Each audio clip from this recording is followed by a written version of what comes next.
பொன்வண்டு soap நிறுவனம் ஒரு 14.5 acre நிலத்தை, அரசு நிலத்தை தங்களுடைய நிறுவன பயன்பாட்டிற்காக அவர்கள் வளைத்துக் கொண்டார்கள். அந்த தகவலை தெரிந்து கொண்டு நாகேந்திரனுக்கும் ஆம்ஸ்ட்ராங்கும் இடையே இது சார்ந்த ஒரு தகராறு இருந்தது.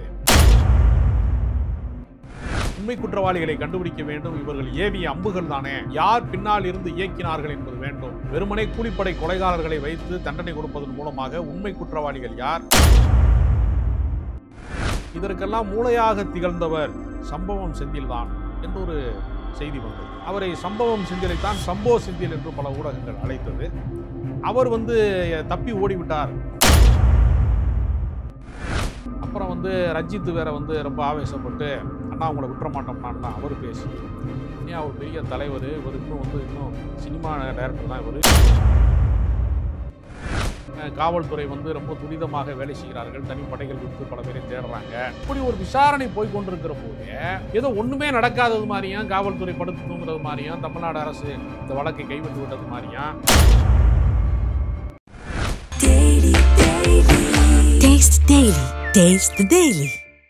ரிஃப்ளெக்ட் நேயர்களுக்கு வணக்கம். ஆம்ஸ்ட்ராங் கொலையினுடைய அடுத்த அப்டேட் வந்திருக்கிறது. இது தொடக்கத்திலே இந்த வழக்கு என்னவாக இருந்தது என்பதை நாம் பார்த்தோம். ஆற்காடு சுரேஷினுடைய படுகொலைக்கு எதிர்வினையாகத்தான் இது நடந்தது என்று தொடங்கிய இந்த வழக்கு விசாரணை உண்மை குற்றவாளிகளை கண்டுபிடிக்க வேண்டும். இவர்கள் ஏவிய அம்புகள் தானே, யார் பின்னால் இருந்து இயக்கினார்கள் என்பது வேண்டும். வெறுமனே கூலிப்படை கொலைகாரர்களை வைத்து தண்டனை கொடுப்பதன் மூலமாக உண்மை குற்றவாளிகள் யார், இதற்கு திட்டமிட்டவர்கள் யார், இதற்கு பின்னால் என்ன இருக்கிறது என்பது வெளியே வர வேண்டும் என்கிற விசாரணை வர வேண்டும், உண்மை வெளியே வர வேண்டும் என்று விடுதலை சிறுத்தைகள் கட்சியினுடைய தலைவர் திருமாவளவன் தொடங்கி பல பேர் அந்த கோரிக்கையை வைத்தார்கள். தலித் தலைவர்களுக்கு தமிழ்நாட்டில் பாதுகாப்பே இல்லையா என்றெல்லாம் பல குரல்கள் எழுந்தன. ஆனால் இந்த வழக்கு விசாரணை என்பது அரசியல் காரணங்களுக்காக இல்லை. அது முழுக்க முழுக்க வேறு சில ரியல் எஸ்டேட் தகராறு, தனிப்பட்ட முறையிலே குழு மோதல், கேங்ஸ்டர் மோதலாக இது இருக்கிறது. இவர்களுக்குள்ளே பங்கு பிரிப்பதலா, பாகம் பிரிப்பதலா, வேறு ஏதாவது பகை காரணமாகவா என்றெல்லாம் பல கோணங்களிலே விசாரிக்கப்பட்டது. அதனால்தான் கிட்டத்தட்ட பல பேர் இதிலே கைது செய்யப்பட்டார்கள். மலர்கொடி என்பவர் கைது செய்யப்பட்டார். புளியந்தோப்பு அஞ்சலை கைது செய்யப்பட்டார். ஹரிகரன் என்று சொல்லக்கூடிய தமிழ் மாநில காங்கிரஸ் பொறுப்பை சார்ந்தவர் கைது செய்யப்பட்டார். தொடர்ச்சியாக கடைசியில் காங்கிரஸ் கட்சியை சார்ந்த அஸ்வத்தாமன் என்பவர் கடைசியாக கைது செய்யப்பட்டார். அவருடைய தந்தை ரவுடி நாகேந்திரன் என்று சொல்லக்கூடியவர், அவர் சிறையில் தான் இருக்கிறார். ஆனால் சிறையிலே இருந்து அவர்தான் இந்த கொலைக்கான திட்டங்களை வகுத்தார், ஸ்கெட்சு போட்டார் என்றெல்லாம் பல கருத்துக்கள் சொல்லப்பட்டது. இப்பொழுது காவல் விசாரணையில் இதற்கெல்லாம் மூளையாக திகழ்ந்தவர் சம்பவம் செந்தில்தான் என்று ஒரு செய்தி வந்தது. அவரை சம்பவம் செந்திலைத்தான் சம்போ செந்தில் என்று பல ஊடகங்கள் அழைத்தது. அவர் தப்பி ஓடிவிட்டார், அவர் இலங்கையில் இருக்கிறார், வேறு சில நாடுகளிலே இருக்கிறார், சிங்கப்பூரிலே இருக்கிறார், பங்களாதேஷில் இருக்கிறார் என்றெல்லாம் பல விஷயங்கள் சொன்னார்கள். ஆனால் அவருடைய அலைபேசி எண் சுவிட்ச் ஆஃபில் இருக்குது பல மாதங்களாக. இந்த சம்பவம் நடந்ததிலிருந்து ஒரு 1.5 மாதமாகவே அவருடைய ஃபோன் ஆக்டிவில் இல்லை. வேறு வேறு எண்களிலே அவர் பேசுகிறாரா என்கிற நோக்கத்திலே அவருடைய குரல் பதிவு அவர் சார்ந்தவர்களில் ரெக்கார்ட் ஆகிட்டே இருக்கு.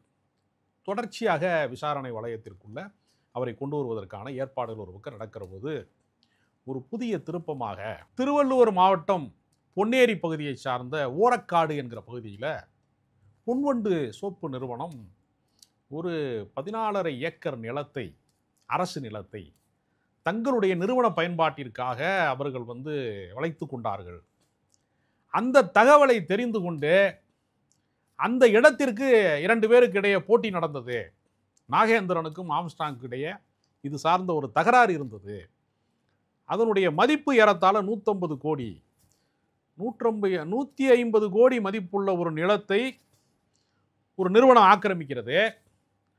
அதை கைப்பற்றுவதற்கு இந்த 2 பேருக்கு நடுவிலே தகராறு நடந்தது. அதனுடைய தொடர்ச்சி தான் இந்த கொலை என்று கடைசியாக உள்ள ஒரு அப்டேட் சொல்லுகிறது. வழக்கு விசாரணை மிக தீவிரமாக போய்கொண்டிருக்கிற போதே ஏற்கனவே ஒரு முறை ஆர்ப்பாட்டம் நடத்தினார்கள். அதற்கு பின்பு மறுபடியும் இன்னொரு முறை, அதாவது ஒரு முறை நீலம் பண்பாட்டு மையம் சார்பாக திரைப்பட இயக்குனர் ப. ரஞ்சித் அவர்கள் ஒரு ஆர்ப்பாட்டத்தை நடத்தினார்கள். அதை கூட திருமாவளவனுக்கு எதிரான ஒரு கான்ட்ரவர்சியாக அது பேசப்பட்டது.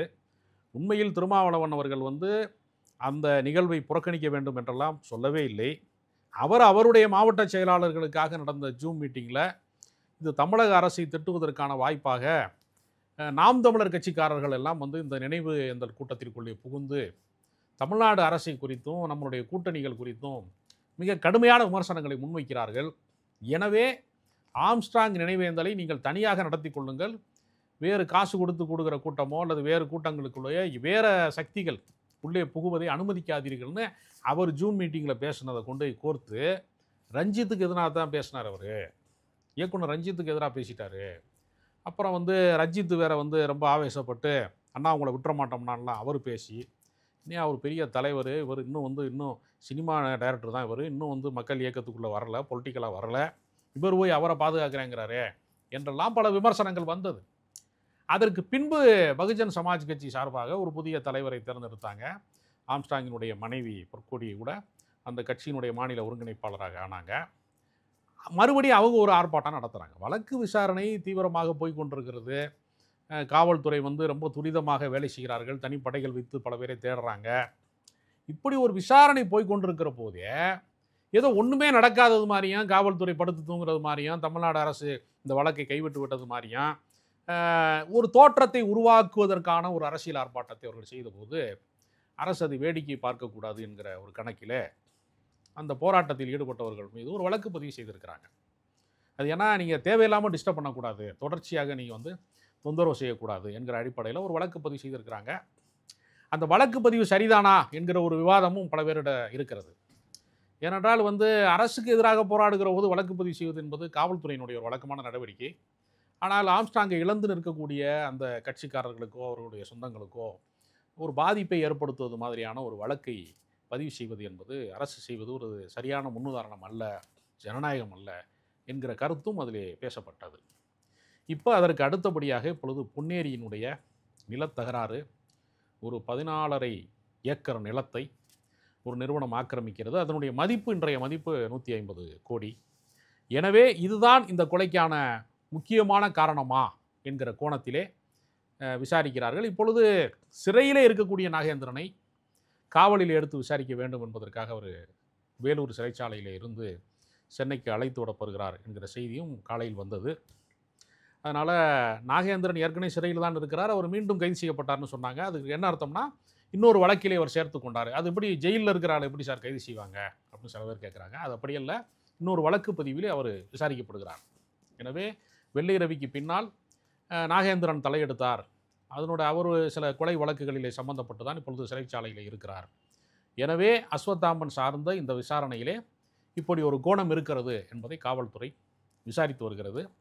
ஏறத்தாழ பெரும்பகுதியான விசாரணையிலே அந்த விசாரணை வளையத்திற்குள்ளே நிறைய பேர் வந்துட்டாங்க.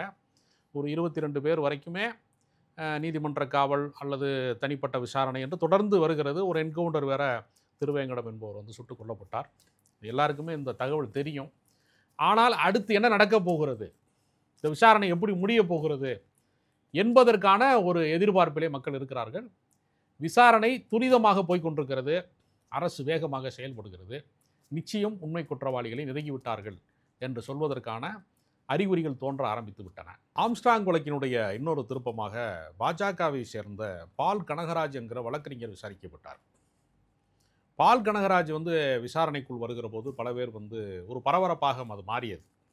ஒருவேளை அவருக்கு ஏதாவது தொடர்பு இருக்குமா என்று கேட்டால் இல்லை, அவர் பல வழக்குகளிலே சம்பந்தப்பட்டிருக்கிறார். அது ஏன் பால் கனகராஜ் அவர்களை இந்த வழக்கிலே சேர்ப்பதற்கான ஒரு முயற்சி நடந்தது என்றால், பால் கனகராஜ் அவர்கள் வந்து பார் கவுன்சிலுக்கு அவர் போட்டியிட்டார். பார் கவுன்சிலை வந்து அவருக்கு எதிர் நிலைப்பாட்டிலே இருக்கக்கூடியவர்களை வந்து ஆம்ஸ்ட்ராங் அவர்கள் ஆதரித்து தனக்கான ஆட்களை அங்கே அனுப்பினார். அந்த தேர்தலிலே ஏற்படக்கூடிய மோதலின் காரணமாக ஏதேனும் கொலைகள் நடந்திருக்கலாமா என்கிற கோணத்திலே விசாரிக்க வேண்டும் என்கிற அடிப்படையிலே இப்பொழுது பகுஜன் சமாஜ் கட்சியினுடைய மாநில தலைவராக பொறுப்பேற்றிருக்கக்கூடிய அவரும் ஒரு வழக்கறிஞராக இருக்கிற ஆனந்தன் அவர்கள் ஒரு யூடியூப் சேனலுக்கு பேட்டி கொடுக்கிற போது இந்த தகவலை சொல்லுகிறார். அந்த அடிப்படையிலே தான் பால் கனகராஜுக்கு கடந்த காலங்களிலே பல வழக்குகளிலே சம்பந்தப்பட்டவர், குறிப்பாக சம்போ செந்தில் வழக்கை கூட அவர் அட்டன் பண்ணியிருக்கிறாரு. அவர் ஒரு வழக்கு சார்ந்து ஒரு வழக்கறிஞர் பல்வேறு குற்ற வழக்குகள் சார்ந்து வாதாடுவது என்பது அவர்களுடைய தொழில் தர்மம். அந்த அடிப்படையிலே இந்த வழக்கு விசாரணைக்குள்ளே இருக்கக்கூடிய பல பேருக்கு அவர் வாதாடி இருக்கிறார். பல வழக்குகளை ஒரு நீதிமன்றத்திலே ஆஜராகி இருக்கிறார் என்கிற அடிப்படையிலே தான் பால் கனகராஜை விசாரித்தார்களே தவிர, அவருக்கு வேறு பின்னணிகள் இருப்பதான தகவல் இல்லை. ஆனால் சம்போ செந்தில் விஷயத்திலே ஸ்கிராப் பிஸ்னஸ் என்று சொல்லக்கூடிய பழைய பொருட்கள் அது ஒரு பெரிய அளவிலே ஒரு நாளைக்கு நூற்றுக்கணக்கான கோடி வருமானம் வரக்கூடிய தொழிலாக இருக்கிறது. அது சார்ந்த மோதல் இதற்கு காரணமாக இருக்குமோ என்கிற அடிப்படையிலே தான் சம்போ செந்தில் இந்த வழக்கிலே முக்கியமான ஒரு ஆளாக இருக்கக்கூடும் என்கிற கணிப்பிலே அவரை தேடி வருகிறார்கள். அப்போ முழுக்க முழுக்க பல்வேறு கோணங்களிலே இந்த வழக்கு விசாரணை நடந்து கொண்டே இருக்கிறது. இந்த வழக்கு விசாரணையை ஒரு கோணத்திலே விசாரிக்காமல் பல்வேறு கோணங்களிலே அவரோடு தொடர்புடையவர்கள், அவருக்காக வழக்கறிஞர்களாக இருந்தவர்கள், அவரோடு முரண்பட்டவர்கள், கடந்த காலங்களில் பகையாக இருந்தவர்கள் என்று பல கோணங்களிலே பார்க்கிற போது எப்படி போனாலும் இதுவரைக்கும் நடந்த வழக்கு விசாரணையிலே பொலிட்டிக்கல் பாயிண்ட் ஆஃப் வியூ என்பது பெரிய அளவிலே இல்லை. அவர் ஏதாவது ஒரு ஆணவ படுகொலைக்கு எதிராக நின்றார், ஒரு தலித் வன்கொடுமைக்கு எதிராக அவர் நின்றார் என்பது மாதிரியான தீவிரத்தன்மை வாய்ந்த விஷயங்களுக்குள்ளே, தலித் ஒடுக்குமுறை சார்ந்த பிரச்சனைகளுக்குள்ளே இன்வால்வ் ஆனார். அதற்குள்ள மிக தீவிரமான பிரச்சனைகளுக்கு ஆளாகி அதன் மூலமாக பகையை சம்பாதித்தார் என்பது இல்லாமல் நிலத்தகராறு, இடத்தகராறு, ரியல் எஸ்டேட்டு என்பது போன்ற கோணங்களும் அதில் பங்கு பிரிப்பதிலே ஏற்படக்கூடிய 2 கேங்ஸ்டர் மோதல் என்கிற கோணத்திலே தான் இந்த வழக்கு முழுக்க முழுக்க விசாரணை வளையத்திற்குள்ளே இருக்கிறது. ஏனென்றால் அவர் தீவிர அரசியலை செய்தது போன்ற தோற்றம் எங்குமே இல்லை.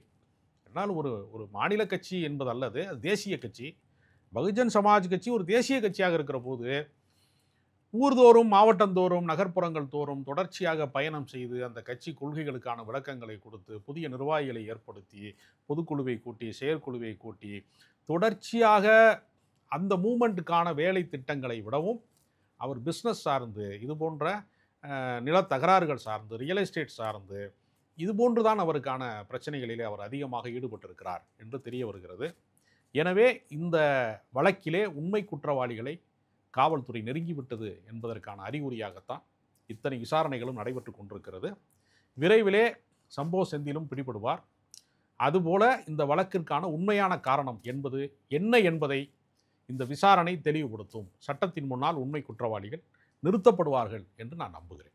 இதற்கு இந்த வழக்கின் மிக முக்கியமான குற்றவாளியாக இருக்கக்கூடிய சம்பவம் செந்திலுக்கும் தனிப்படைகள் விரைந்து தேடிக்கொண்டிருக்கிறது. எனவே இனிமேலும் இதற்கான அந்த மர்ம முடிச்சுக்கள் அவிழ்வதற்கான ஒரு நேரம் வந்துவிட்டது. நிச்சயமாக ஆம்ஸ்ட்ராங் கொலையிலே ஈடுபட்ட அந்த 8 பேர் அந்த கூலிப்படையை சார்ந்து அதற்கு காரணமாக விளங்கியவர்களும் சட்டத்தின் முன்னால், நீதியின் முன்னால் நிறுத்தப்படுவார்கள் என்கிற நம்பிக்கை இந்த விசாரணையின் மூலமாக நமக்கு தெரிய வருகிறது.